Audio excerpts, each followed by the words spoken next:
I think it was quite an experience to be in the circle, which was like tents and the big snake-like formation there, and to feel so close to so many people here.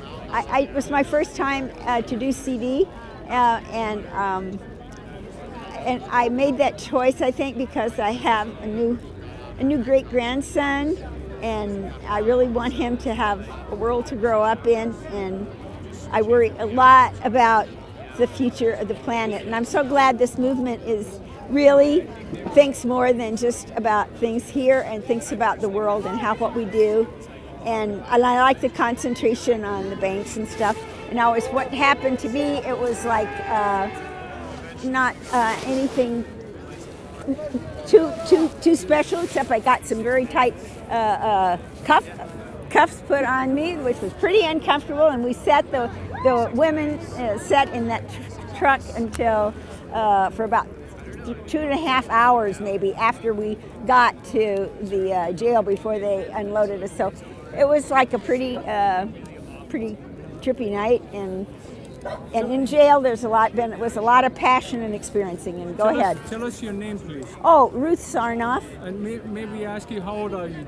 I'll be 80 in June. I'm 79. Yeah. And tell us about your route when, from the time they arrested you, tie your arms behind your back to the time you got to jail. How did they treat you?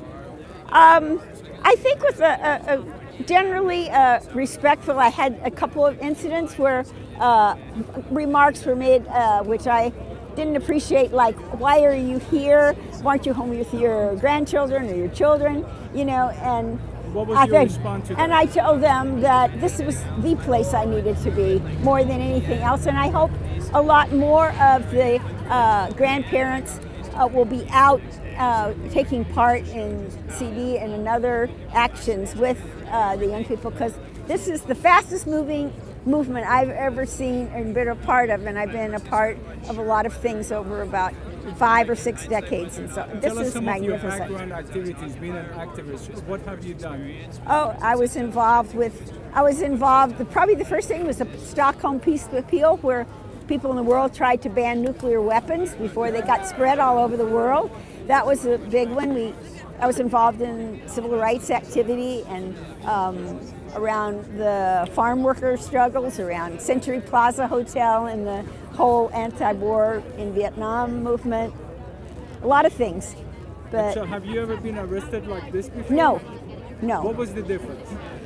I think the difference this time was just that I think what we face today is really there's survival, and I think all the systems really are broken, and they're all kind of broken at the same time, and it's going to take very dramatic action. And I think the young people have taken the lead all over the country and the world, and I think it's time that people my age get in on it and really struggle side by side and find our way to make a contribution. Thank you. Yeah. I'm not going anywhere. I'm attached to Ruth here. There you go. Gotta love Very Ruth. Nice. Yeah, lovely woman. I guess the whole movement. I love this movement. That's why I got involved. I don't have 5 or 6 decades of activism behind me, but I'm working on it. I've been involved in different things with my high school, with college, here today. I believe that this world is not fair. And more than not fair, that people are just happy that it's not fair, are comfortable with where it is. And we have to have people that are willing to do these kind of things, to go out and do them, to show the world that it can be better. Tell us what happened to you.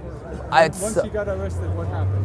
It's like she said, I was on Ruth's bus, actually. The handcuffs were always too tight. The sheriff's department was very unkind to us.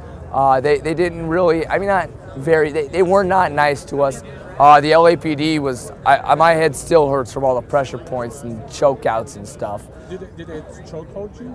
They didn't really chokehold me, but I definitely had an officer wrapping his fingers around my neck and choking me.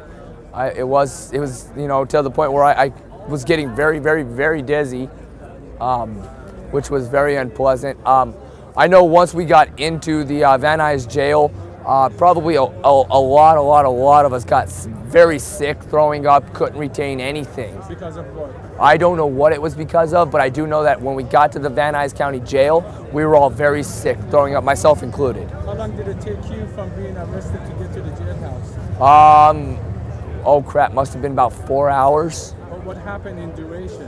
What happened in duration was Why such a long time? I don't know why such a long time. Did they stop on the way? Or? No, they stopped a couple of times on the way. I don't know why. Maybe for traffic, I don't know.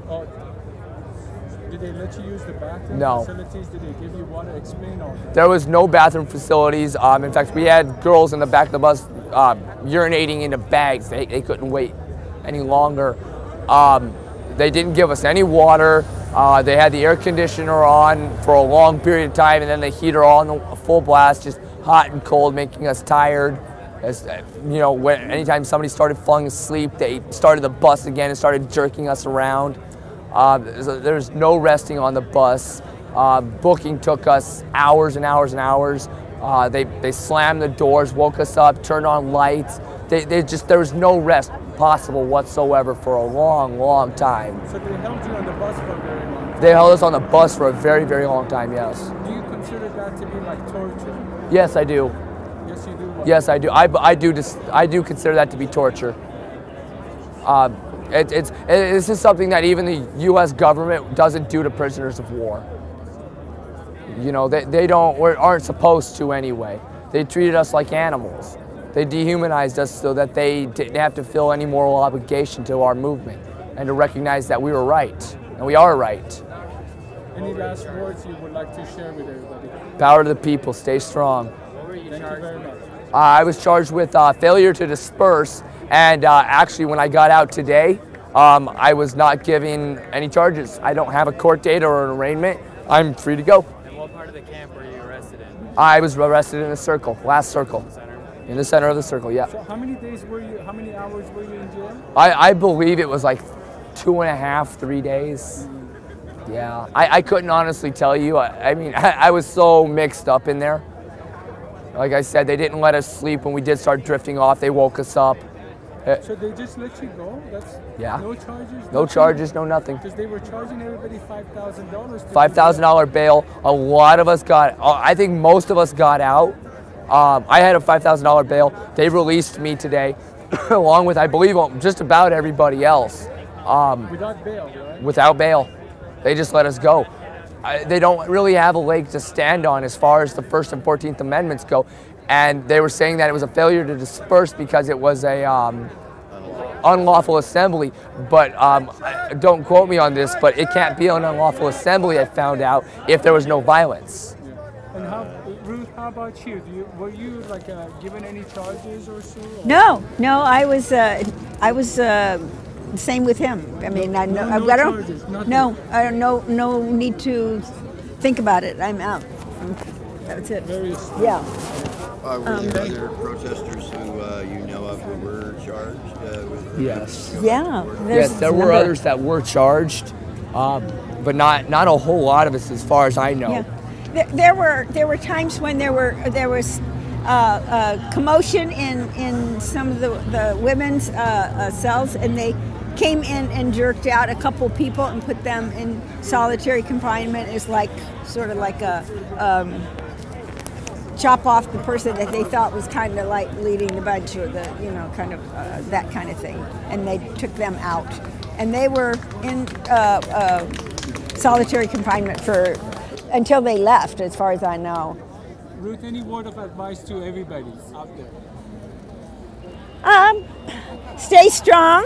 That every time, it seems like every time the repression comes and different strategies are used to try to defeat this movement, that we're able to bounce back stronger. And I hear more definitive kinds of statements of just real determination on the part of the protesters and those that participate, and it's just causing the movement to grow and grow. And I don't think that, and I feel real strongly that